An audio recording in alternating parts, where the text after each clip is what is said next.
So yan, ito po yung property mga ka-farmlat. Dito po yan sa Bagong Silang, Binyangan, Quezon. Pero ito po ay Quirino Highway, papunta pong Tagkawayan. Ito po ang property na binebenta. May sukat po itong 1 hektarya. Yan.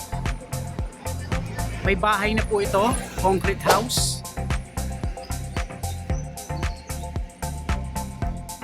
Ang frontage po ay approximately mga 150 meters pataas. Doon po sa may naglalakad na yon, sa unahan pa po noon. At dito sa kabila, mayroon po ditong pagitan na creek. Yan, may pagitan po dito na creek. So ito po ang property. Napakarami po nitong produkto. Prutas, mahogany, mayroon ding mga puno ng mahogany na pwedeng gamitin. Tingnan po natin sa loob ang property. Mayroon pong dragon fruit, mayroon pong rambutan, mangga, at ang napakarami din pong saging. Punong-puno po ng prutas ang loob. Kaya tingnan po natin. Tara po sa loob. So ito na po ang highway. Ano po, papasukin po natin itong bahay. Kasama po kasi ito sa binibenta.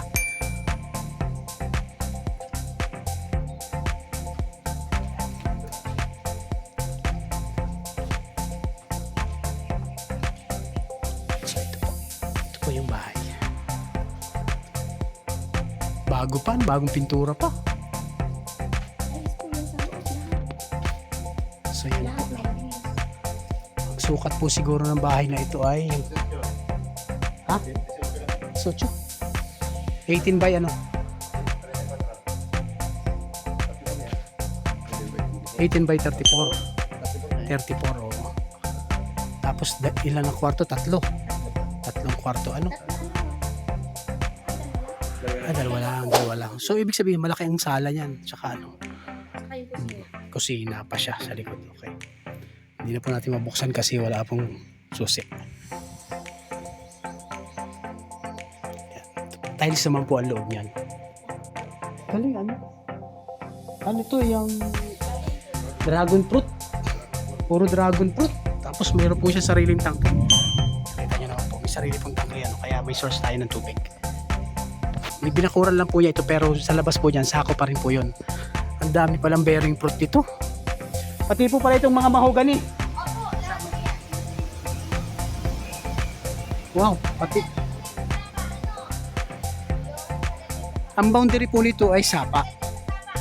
Oh, kalimitan nyo ng mga boundary eh. Yan. Kita naman po, yung sapa po, buhay na buhay ang sapa. Buhay po yung sapa nito. Ayun po. Yan, yung tubig. Buhay po ang sapa.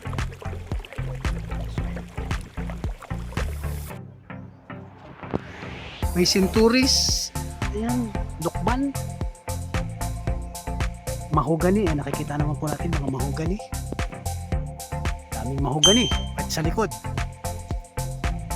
Mangga. Ayan, may marami din pong mangga. Malinis naman po sa likod.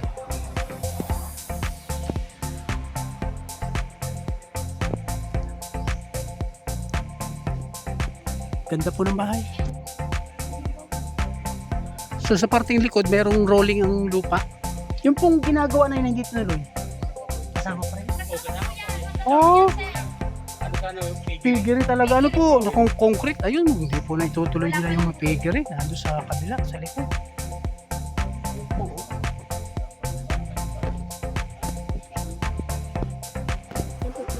Tapos, ang dami po nating sagingan. Saging. Yan po.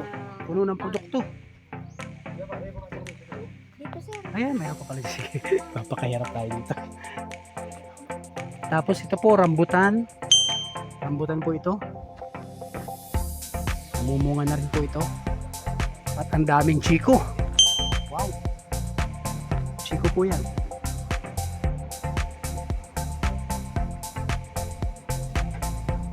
Tara po dito sa loob. Ito po ang dragon fruit.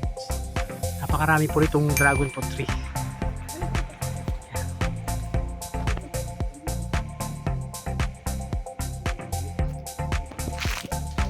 So puro bearing fruit po ito. Ayan. Rambutan, napakaraming rambutan. Natanim nila. May mga gulahin din naman, malunggay, daming malunggay. So ito, ginawa itong nilinis na nila. So ito po ang taniman nila ng dragon fruit. Dami nitong ano nga ba yan? Rambutan. So ito pong location natin sa area, medyo elevated sa kalsada. Moderate lang naman po ang pagkataas niya. So napakaganda po ditong tayuan ng bahay kung gusto nyo, overlooking. Although may bahay naman na, at kasama po yan, yung dalawang Tindahan po. tindahan po ito na malaki, concrete. So pwedeng talagang buhayin lang yung negosyo dito. Magsasawa po kayo sa bearing fruit kapag inalagaan lang itong dragon fruit na to. Pera na po ito. Siyempre, ito po hindi mawawala ang niyog. Yan, marami din pong mga niyog. Napakaganda po ng mga bunga ng niyog. Ang rambutan po kasalukuyan pong namumunga na siya. Ayan na po yung mga bunga ng rambutan.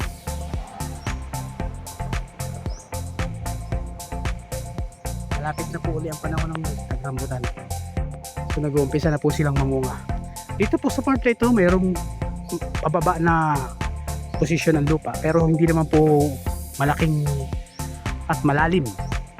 So konti lang po dahil nandun nga po yung ating ginagawang piggery. Yung gagawin po nilang babuyan na concrete po yun. Siguro hindi ko alam kung mga ilang ulo ang pwedeng ilagay doon.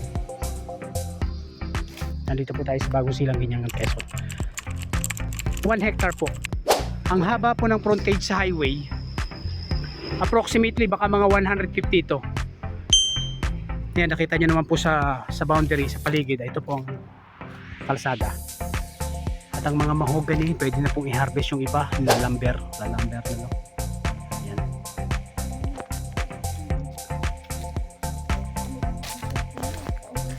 Haba pala niya.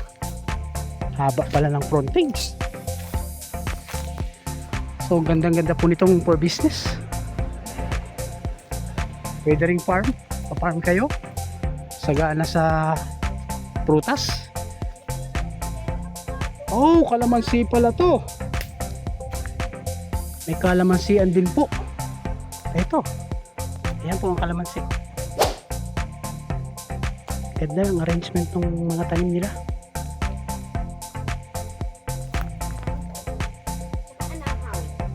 Saging, may mga anahaw din, ano? Ayan yung kalamansi po. Mangga, mayroon din naman po silang mangga. Ay, malinis po. Nililinis po nila. Ang daming anahaw.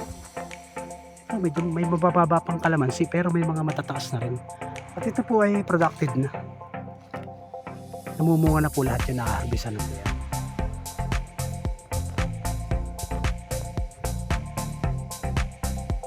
Ang daming anahaw, ano? Ang daming anahaw. Kalamyas.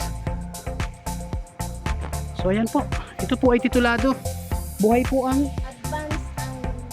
buhay po ang nasa titulo, ang may-ari, Advance ang Buwis 2025 kung hindi ako nagkakamali. Okay? Ito po kaya binibenta ng may-ari nasa Manila na sila, Batangas. Ay hindi, Cavite. Hindi na nila kayang upahin sa dami ng business. Yun po. Hindi na po nila kayang i-handle. Hindi nila kayang i-handle ito kasi may mga business po sila sa Cavite. Kaya binibenta na po ng may-ari. So ang presyo po nito, binibenta ng may-ari ng 6.3.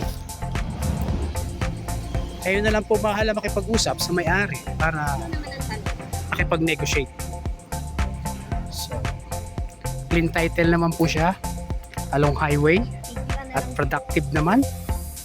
Tapos may bahay po siya, titirahan na lang po. like So yan po, mga kaparmlat. Yan, may garahehan na po nga pala. tindahan pa. Ganda po dito, mayroon po tayong source ng tubig, sapa. Ayan, buhay na sapa po yan. Daming saging.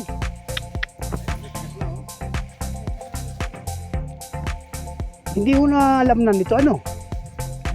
May mga kuyaban na sir. Yan, Mga guyaban na rin siya. tapos kalamansi ang kare. Daming kalamansi. Malawak dito sa likod pala. Ay, ito. Ilang ulo ang pwede ilagay dito? 10. 40. Mga 40 ulo ano. 40 ulo po yung pwedeng ilaman pala dyan sa Sir, may kawayan pa. Pag kailangan ng kawayan. Oo. Kawayan. Yan, meron pong bamboo trees tayo. Ayan, pwedeng gamitin sa pagkukubo.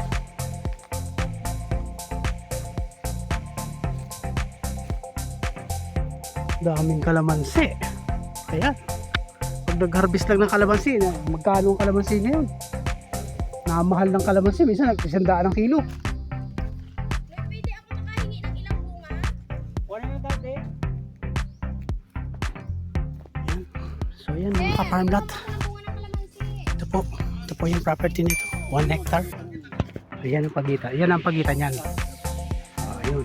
Meron namang bakod ang pagitan, may barbed wire. Kaya makikita po natin yung boundaries. Ayan. So ayan po.